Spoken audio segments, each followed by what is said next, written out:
gostaria de chamar a próxima palestrante, professora Mona Lisa Mota. Bom dia. Primeiramente, é uma satisfação estar aqui apresentando pela primeira vez um estudo que é a minha tese de mestrado também. E eu fico muito feliz de ver que muitos dos pacientes que estão aqui foram voluntários e participaram desse estudo. E eu espero que vocês gostem. O título do meu estudo é L-carnitina e o piracetam na fadiga e na força muscular de pacientes com síndrome pós-poliomielite. Então, a pós-polio todo mundo já sabe o que é, um dos efeitos tardios da poliomielite. E a principal etiologia, a mais aceita, é o overuse neuromuscular, né? Que vai acarretar um uso excessivo dos neurônios, vai levar à desintegração dos axônios terminais e o aumento da demanda metabólica desses pacientes. Entre esses sintomas neuromusculares, um dos mais frequentes, né, os mais frequentes é a fadiga e a fraqueza muscular, a nova fraqueza muscular, e são sintomas-chave para o diagnóstico da síndrome pós-polio.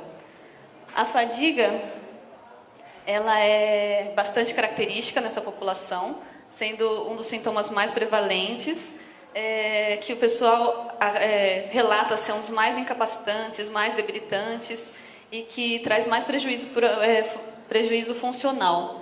Provavelmente ela precede a fraqueza muscular. Ela desperta grande interesse de estudo justamente pelo seu caráter multifatorial.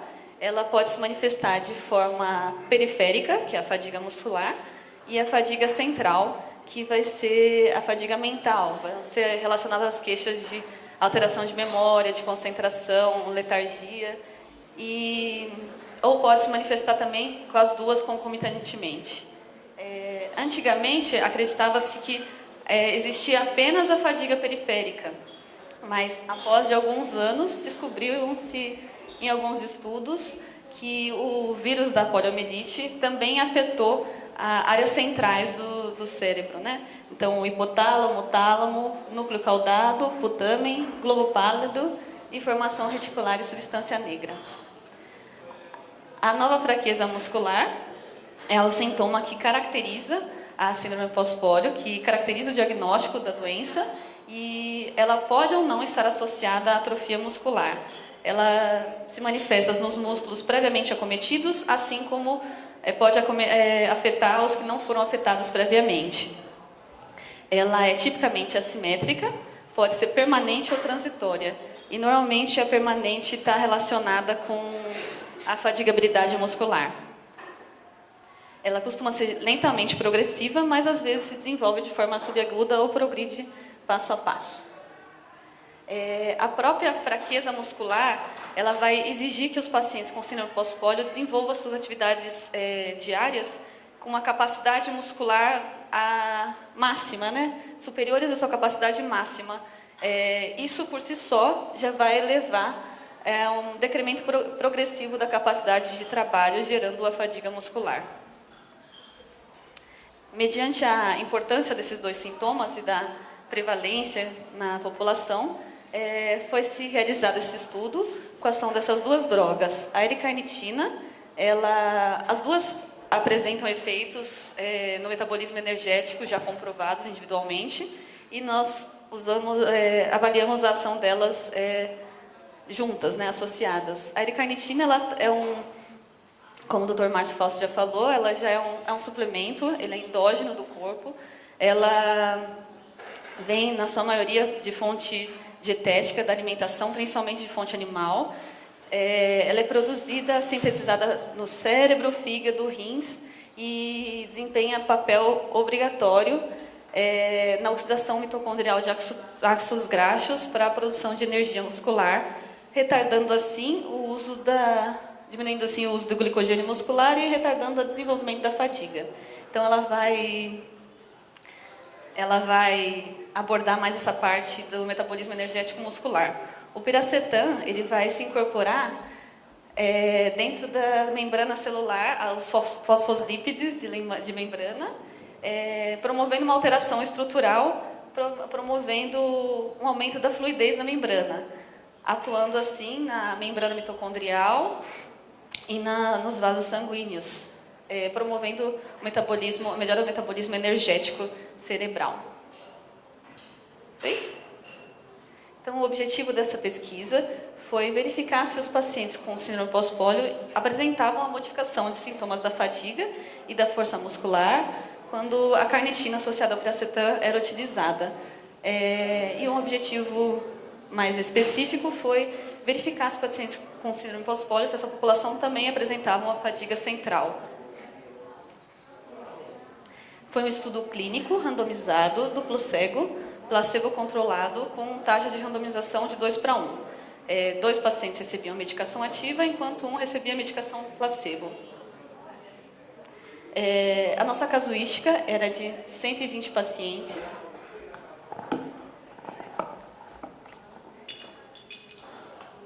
Sendo que 118 foram eleitos.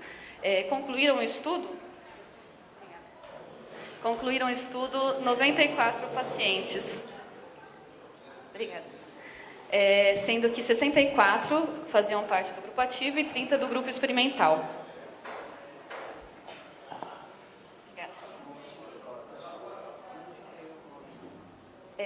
Os critérios de inclusão eram história confirmada de poliomielite, diagnóstico confirmado da síndrome pós-pólio, nova fraqueza pelo menos 1 ano, idade entre 22 a 60 anos, exame de eletroneuromiografia pregressa e habilidade de deglutição da medicação. Obrigada. Aí os critérios de exclusão foram esses, né? História de intolerância à L-carnitina, uso de L-carnitina nos últimos 3 meses, ser vegetariano, incapacidade para entender o termo de consentimento livre esclarecido, anemia, hemoglobina glicada menor que 7%, desequilíbrio de eritrócitos, insuficiência renal, infecção urinária, disfunção de tireoide, miocardiopatia, hipertensão arterial sistêmica não controlada, processo autoimune, gravidez, desordem depressiva importante, diabetes, interrupção do uso do medicamento após mais de 7 dias já fazendo o uso da medicação. A seleção dos sujeitos foi realizada de forma consecutiva, sendo que a randomização foi feita por embaralhamento dos envelopes, sendo que nem os pacientes, nem os avaliadores sabiam quem utilizar a medicação ativa ou placebo. Foi utilizado 330 miligramas de L-carnitina associado a 270 gramas de piracetam. Os pacientes tomavam 3 comprimidos 2 vezes ao dia. Eles foram avaliados ao longo de 180 dias, durante 3 visitas. Antes delas, foi realizada uma pré-seleção, uma reunião aberta, onde eram convocados 10 pacientes, mais ou menos, por semana, para que fossem eleitos os pacientes para a pesquisa. Nessas avaliações, nessas visitas, eram feita a contabilidade da medicação para ver a aderência do tratamento, ver os efeitos adversos, e fazer as avaliações de fadiga e força muscular, que era o objetivo do meu estudo. Os instrumentos utilizados foram a escala de severidade de fadiga, escala revisada de Piper, que aborda os componentes multifatoriais da fadiga, o teste de força manual, que após feita a força muscular dos músculos, a gente agrupava eles de diferentes formas através do índice de MRC, para ver os componentes proximais, distais e o quanto que a força de um músculo afetava a força de um membro em geral. Esses foram os aspectos éticos. Esse estudo foi aceito pelo Comitê de Ética e Pesquisa. Toda a medicação utilizada, incluindo o placebo, foi cedida pela Biolab, que possui a patente da medicação. Todos assinaram o termo de consentimento esclarecido e os pacientes tiveram sua identidade preservada. Esses foram os testes estatísticos utilizados para análise. E aqui os resultados, né? Os motivos de descontinuidade, de exclusão dos pacientes, foi o abandono mesmo para os 2 grupos, tanto o ativo quanto o grupo placebo. A não adesão terapêutica desse estudo foi muito boa, porque apenas 2,46 dos medicamentos no grupo ativo não foram tomados, contra 2,69 no grupo placebo. A idade da nossa população era pacientes eram relativamente jovens, com 48,8% para o grupo ativo e 48,4% para o grupo placebo, não podendo relacionar com as características do envelhecimento que se dá a partir dos 60 anos, justificando assim o processo fisiopatológico da doença mesmo. O gênero, a gente observou que para os dois grupos, o gênero feminino era maior, que funciona como um fator de risco para a síndrome pós-pólio, já foi inclusive detalhado ontem, e outros autores falam que as mulheres percebem mais a doença, costumam procurar por mais tratamentos e acabam descobrindo a doença com mais frequência. Nós observamos uma diferença estatística entre os grupos, sendo que o grupo placebo apresentava mais mulheres. Isso poderia funcionar como um fator de exclusão para o estudo, já que mulheres apresentam mais fadiga que homens e menor força muscular.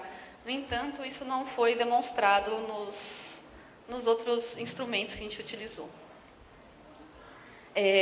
A população de síndrome pós-pólio é uma população comparada brasileira com uma escolaridade alta, e a média foi de 11,7 para o grupo ativo e 12,1 para o grupo placebo.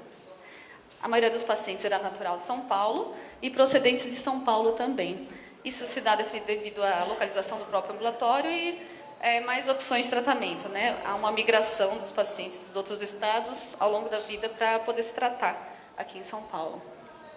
A idade da pólio, a gente encontrou um dado que no grupo ativo, 9 pacientes apresentaram a poliomielite com 5 ou mais anos de idade, contra 0 do grupo placebo, funcionando como um fator de risco também para a síndrome pós-pólio, quando o paciente tem a poliomielite com idade mais avançada. De sequela aguda, nós encontramos o maior número de diplegia, seguido quase que na mesma porção por monoplegia e quadriplegia. Já na sequela residual, a sequela atual, os pacientes apresentam um maior comprometimento de um membro só, seguido de disparesia. Quanto maior o comprometimento, mais vai ser o risco de desenvolver a síndrome pós-pólio, pois mais neurônios motores vão ter sido envolvidos, podendo desenvolver a síndrome pós-pólio no futuro. A idade de início da doença foi semelhante a outros estudos nacionais e internacionais, e o intervalo da poliomielite com a síndrome pós-pólio também. A população, de novo, aqui, quando desenvolveu a doença, bem jovem, não justificando as características de envelhecimento. Dos novos sintomas, quando a gente estava falando do grupo placebo, que apresentava mais mulheres, a fadiga, apesar de ser maior no grupo placebo, não apresentou diferença estatística entre os grupos. Vale lembrar que a fraqueza muscular, ela era critério de inclusão, então todos os pacientes tinham a fraqueza muscular, 100%. E os sintomas que apresentaram maior prevalência foi fadiga, dor articular, dor muscular, intolerância ao frio, distúrbio do sono. A cefaleia matinal apresentou uma diferença estatística para o grupo placebo, eles apresentavam mais, e a dor articular para o grupo ativo.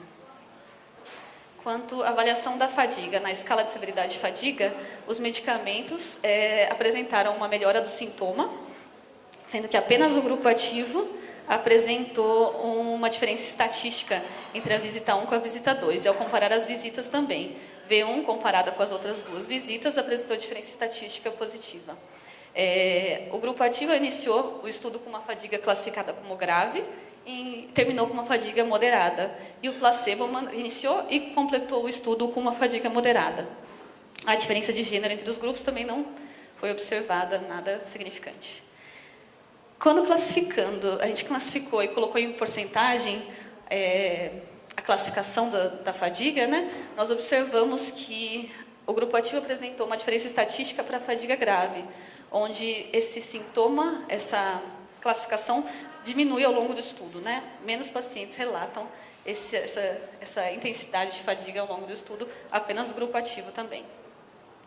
A escala de fadiga de Piper, ela era uma escala mais completa, avalia os caracteres físicos centrais da fadiga, e o seu score total também te apresenta as mesmas características da escala de severidade de fadiga. O grupo ativo apresentou diferença estatística entre as visitas, e iniciou com uma fadiga intensa e terminou com uma fadiga moderada, enquanto o grupo placebo não apresentou diferença entre as visitas do estudo. Começou com moderada e terminou com moderada. Quanto à classificação do sintoma, aumentou-se o número de pacientes que não relatavam a fadiga entre a visita 1 e a visita 3, com os P's valores, diferença estatística entre V1 e V2, V1 e V3.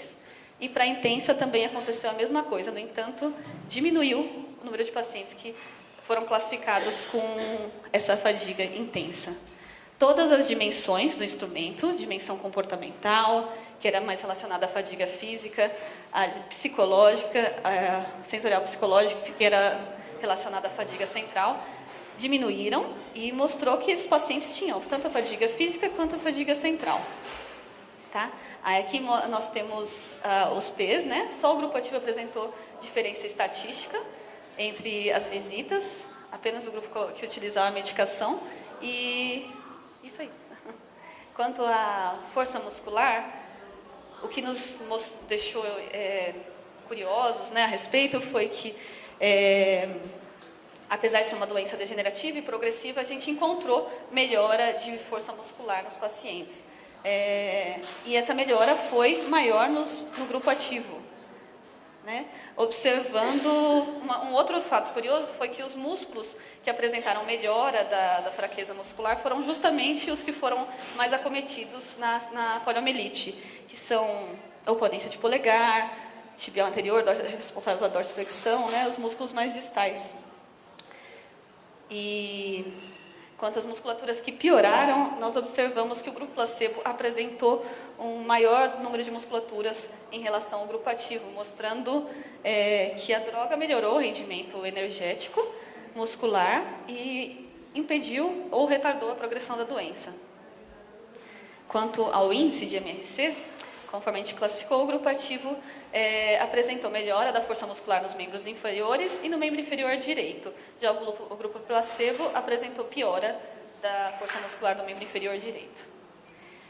Aqui, essa pesquisa trata-se de uma pesquisa inédita, não se tem nenhuma outra pesquisa realizada com essa população, com a L-carnitina associada a piracetam, e na literatura internacional nós encontramos apenas 2 outros estudos que se diferem dos objetivos e metodologia do nosso estudo.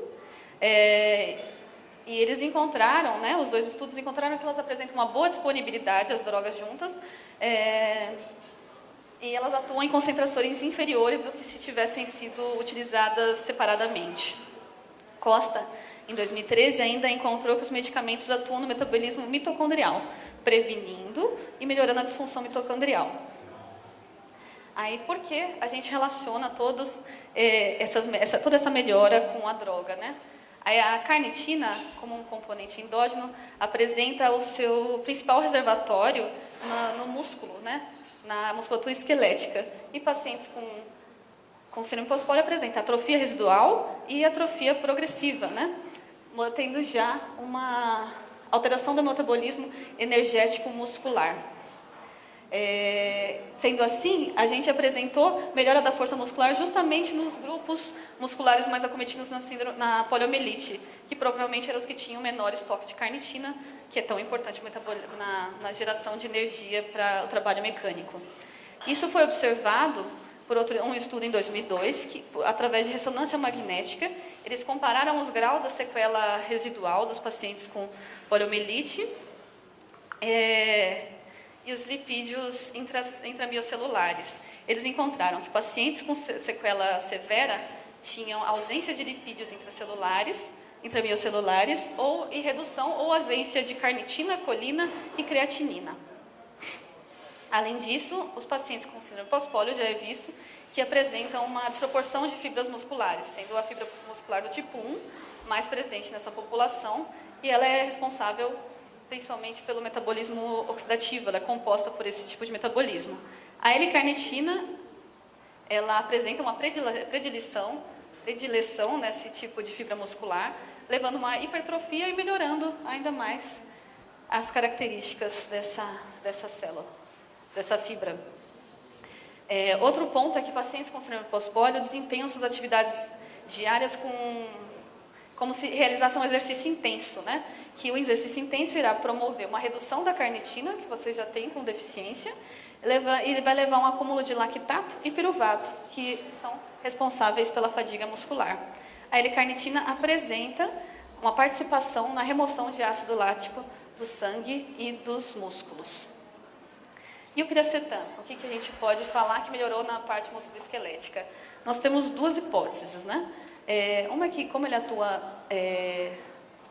na fluidez da membrana mitocondrial, o músculo tem bastante mitocôndria, possa ter influenciado, apesar da gente ter seus efeitos comprovados apenas a nível neuronal. E outra, e que como ele promove uma melhora da função sináptica, ele vai melhorar a força muscular e a fadiga dos pacientes de forma indireta, né? E agora, a nível central. A deficiência de carnitina também promove efeitos deletérios no sistema nervoso central. Junto a isso, pacientes com síndrome pós-pólio apresentam lesões centrais, né, que vão ser responsáveis também por esse déficit de carnitina, esse déficit energético central, né, e visto que também o cérebro é das regiões que promove a síntese de carnitina, então vai ter 2 vezes um tipo de deficiência dela. Isso vai promover um acúmulo de ácidos graxos não metabolizados, como deveriam, para poder ter energia, e que vão se acumular na membrana celular, gerando uma redução redução da fluidez da membrana, que vai levar à fadiga central. A L-carnitina ela vai ser responsável por retirar esses ácidos graxos acumulados, os acil-CoAs, e resultar na melhora do fluxo da membrana. E o piracetam, ele atua justamente na membrana celular, na membrana mitocondrial, aumentando a fluidez dessa, então as drogas apresentaram efeito sinérgico. Concluímos que a população do estudo reflete a população do ambulatório de doenças neuromusculares, que tem mais prevalência do sexo feminino, e a média de idade de 48 anos. Os pacientes dessa pesquisa apresentaram a fadiga periférica e a fadiga central, e apresentaram a melhora da fadiga nos seus 2 âmbitos, né? E apresentaram a melhora da força muscular em algumas musculaturas e um menor decréscimo da força muscular quando comparados ao grupo placebo. E é isso. Eu gostaria de agradecer aos pacientes que participaram desse estudo, a Biolab pelo apoio à pesquisa, à doação e à formulação da pesquisa, e a equipe multidisciplinar do Ambulatório de Doenças Neuromusculares. Obrigada.